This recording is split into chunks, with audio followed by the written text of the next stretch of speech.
वणी विधानसभेसाठी राजू उंबरकर यांची उमेदवारी जाहीर करतो राज ठाकरे। विधानसभेमध्ये 200 ते 250 उमेदवार पक्षातर्फे उभे करणार आहोत। महाराष्ट्राचं राजकारण गढूळ झालंय। आजपर्यंत मी असे वातावरण महाराष्ट्रात पाहिले नव्हते। सध्या कोण कुठचा पक्षात आहे हे समजत नाहीये। अशा गोष्टींचा राग व्यक्त करण्याची जागा ही येणारी विधानसभा आहे। बदलापूर येथील अत्याचाराची घटना मनसेच्या महिलेनं सेनेबाहेर आणलेली आहे।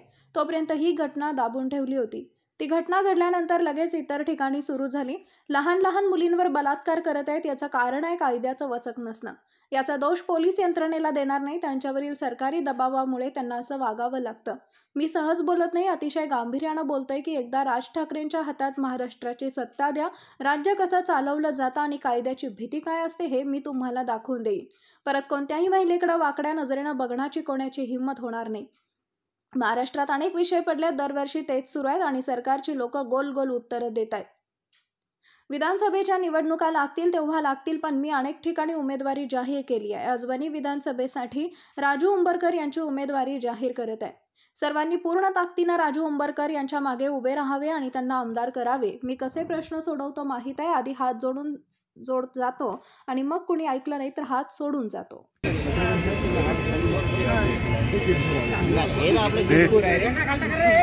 यावेळच्या निवडणुका जरा जवळपास 200-250 उमेदवार आपण पक्षातर्फे उभे करणार आहोत आणि एकूणच महाराष्ट्राचं राजकीय वातावरण इतकं गढूळ झालेलं आहे, इतका चिखल झालेला आहे। मी आजपर्यंत असं वातावरण महाराष्ट्रामध्ये कधी पाहिलं नव्हतं। इतक्या वर्षामध्ये इतकी वर्ष तुम्हीही पाहिलं नसेल। उन्हातानामध्ये उभे राहता, तुम्ही रांगेमध्ये उभे राहता, या लोकांना मतदान करता आणि कोट्याच्या भावाने नंतर माणसं विकली जातात।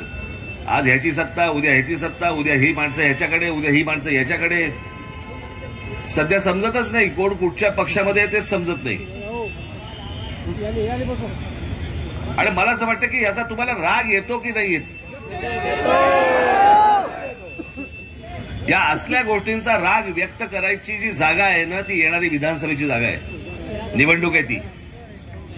त्यावर तुमचा राग व्यक्त झाला पाहिजे आणि तुम्ही जर असेच राहिलात तर तुमच्या नशिबी अशीच माणसं येणार, अशीच सरकार येणार। कधीही प्रश्न सुटणार नाहीत कुठचेही। आता काल परवाकडे आपल्या बदलापूरमध्ये ज्या मुलीवरती जो शारीरिक काही अत्याचार झाले,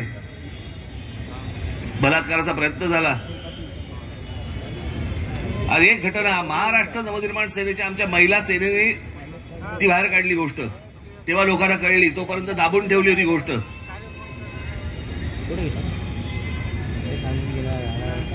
ती घटना घडल्यानंतर मग लगेच सगळ्या ठिकाणी सुरू झालं। काल आता कोल्हापूरमध्ये झालं, लहान लहान मुलींवरती हे बलात्कार करतायत।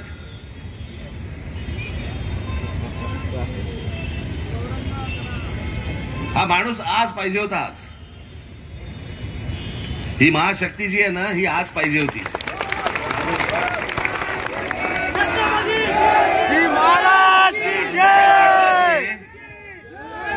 रांजाच्या पाटल्याचा जसा हातपाय कापून जसा चौरंग केला होता ना, तसे यांचे चौरंग केले पाहिजेत।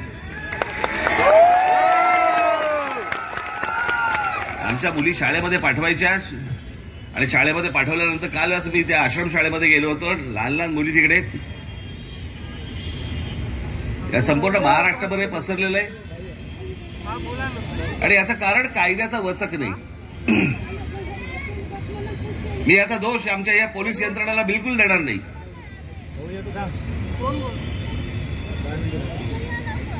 अजिबात देणार नाही। त्यांच्यावरचा जो सरकारी दबाव असतो ना, त्या दबावामुळे ह्या सगळ्या गोष्टी त्यांना तसं वागावं लागतं। कारण ह्यांनी काही गोष्टी करायला घेतल्या की ह्यांचं निलंबन काढणार, यांना नोकरीवरून काढून टाकणार, यांच्या चौकशा लावणार आणि जे सरकारमध्ये बसले त्यांच्या चौकशा कोणी नाही लावायच्या। कुठे लाठीचार्ज करायला सांगा, कुठे परिस्थिती हाताळण्यासाठी म्हणून त्यांच्या हातातच काही नाही आणि मग दोष द्यायचा होता ना, असं थोडी चालतं।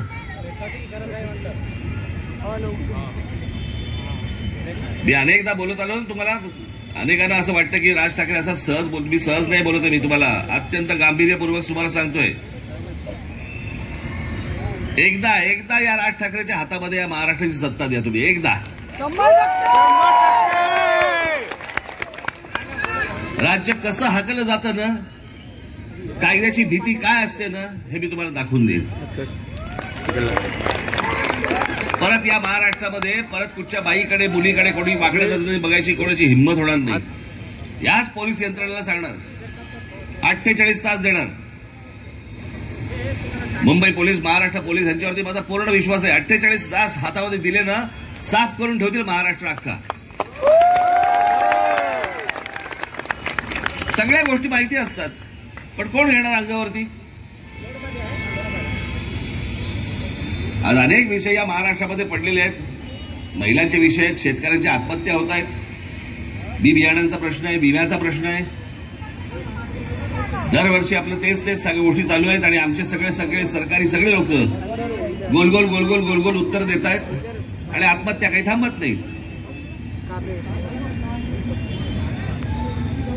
या सगळ्या गोष्टींवरची उत्तरं असतात, या सगळ्या गोष्टींवरची उत्तरं आहेत. आपण जी महाराष्ट्राची ब्ल्यूप्रिंट काढली होती, त्या ब्ल्यूप्रिंटमध्ये या सगळ्या गोष्टी दिलेल्या आहेत. पण तुम्ही माझ्या हातामध्ये ही सगळी गोष्ट दिली पाहिजेत. आज विधानसभेच्या निवडणुका लागल्यात. मी काय फार तुम्हाला इथे भाषण करण्यासाठी आलेलो नाही. मला राजूने सांगितलं होतं इथे स्वागत आहे. जेव्हा केव्हा विधानसभेच्या निवडणुका लागतील तेव्हा लागतील. मी मराठवाड्यामध्ये काल मी 2 जागा विधानसभेच्या काल जाहीर केल्या. गडचिरोलीमध्ये, आज यवतमाळमध्ये इथे आलोय, वणीला आलोय. आज पण मला एक गोष्ट जाहीर करायची आहे. म्हणजे या वणी या विधानसभा मतदारसंघामध्ये मी आमचे राजू उंबरकर यांची उमेदवारी आज इथे जाहीर करतोय.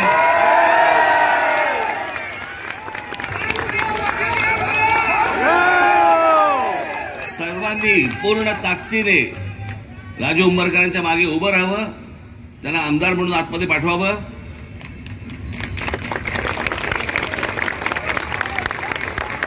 मी तुम्हाला सांगतो की हा बदल तुमच्याकडनं घडवून द्या, मला घडवून द्या.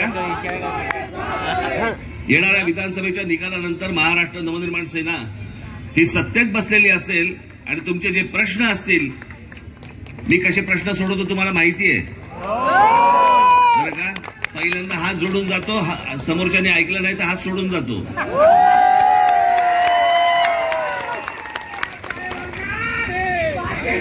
येणाऱ्या विधानसभेच्या निवडणुकीसाठी म्हणून तुमच्या शुभेच्छा, तुमचे आशीर्वाद आमच्या मागे कायम राहो, एवढी फक्त एक अपेक्षा आशा व्यक्त करतो.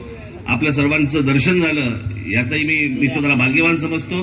निवडणुका जेव्हा लागतील त्यावेळेला प्रचार सभेसाठी म्हणून मी इथे येईनच, त्यावेळेला सविस्तर बाकीच्या गोष्टी आपण बोलू. तोपर्यंत आपण सर्वांची मी रजा घेतो. धन्यवाद. जय हिंद, जय महाराष्ट्र.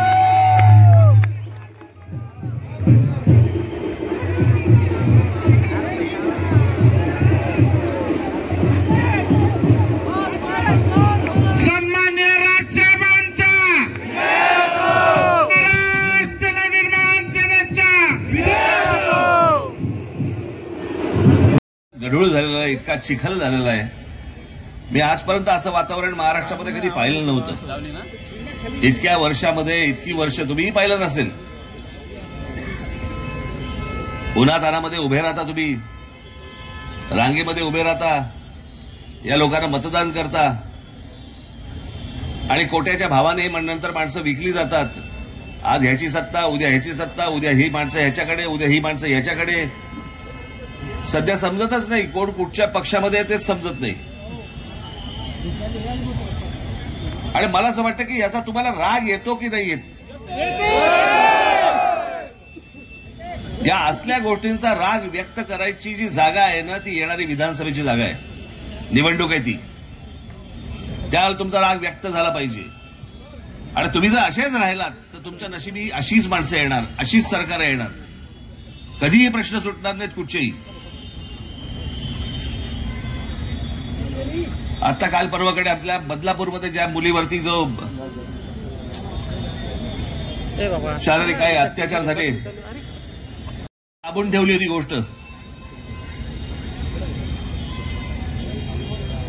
ती घटना घडल्यानंतर मग लगेच सगळ्या ठिकाणी सुरू झालं. काल आता कोल्हापूरमध्ये झालं. लहान लहान मुलींवरती हे बलात्कार करतायत.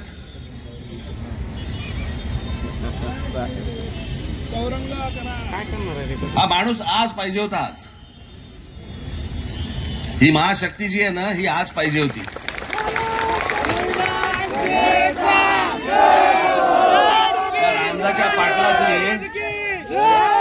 रांजाच्या पाटलाचा जसा हातपाय कापून जसा चौरंग केला होता ना, तसे ह्यांचे चौरंग केले पाहिजेत.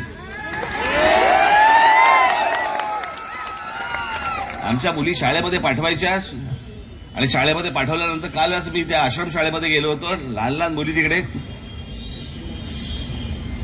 या संपूर्ण महाराष्ट्रभर हे पसरलेलं आहे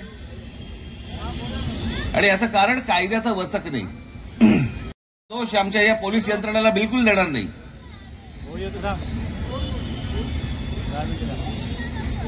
अजिबात देणार नाही.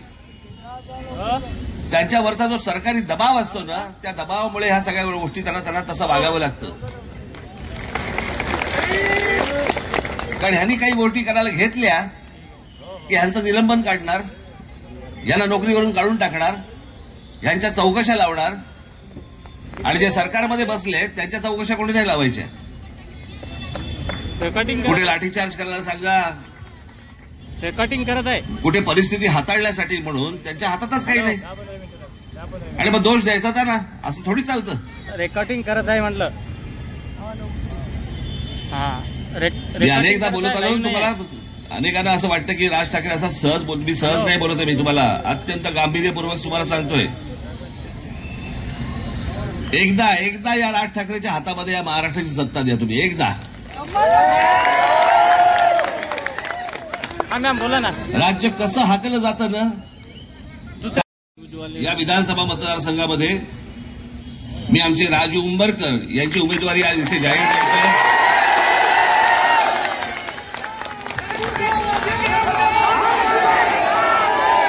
सर्वांनी पूर्ण ताकदीने राजू उंबरकरांच्या मागे उभं राहावं, त्यांना आमदार म्हणून आतमध्ये पाठवावं.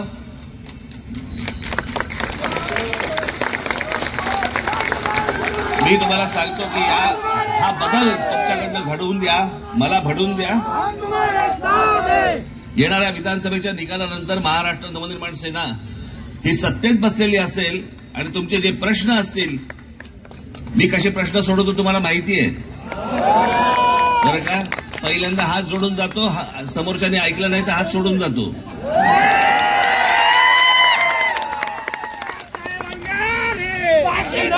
विधानसभेच्या निवडणुकीसाठी म्हणून तुमच्या शुभेच्छा, तुमचे आशीर्वाद. विधानसभेच्या निवडणुकीच्या दृष्टिकोनातनं महाराष्ट्रभर जरा उमेदवारांच्या चाचपणी करण्यासाठी म्हणून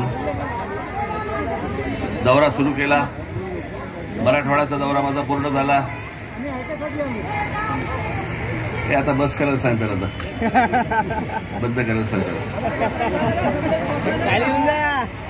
त्याला कोणाला तरी सांगा आता बंद कर म्हणून.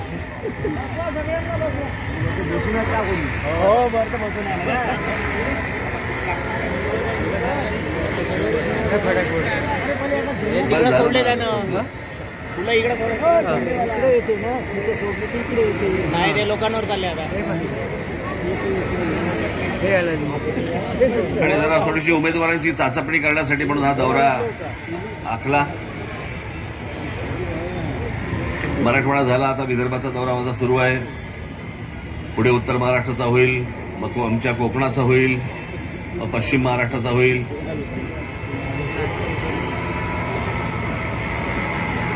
या वेळेला जरा विधानसभेच्या निवडणुका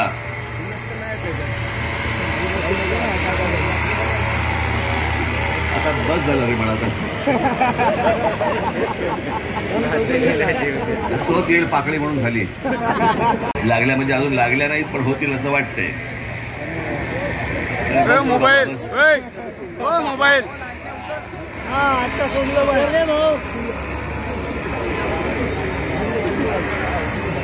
ये म्हणा खाली.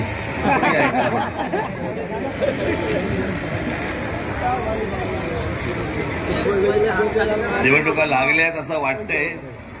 कदाचित दिवाळीनंतर विधानसभेच्या निवडणुका होतील. कधी इथे हजेरी लावलीत. अरे कामन काय नाही आपल्या मला तरी सांगितलं जरा 2 शब्द बोलून जा.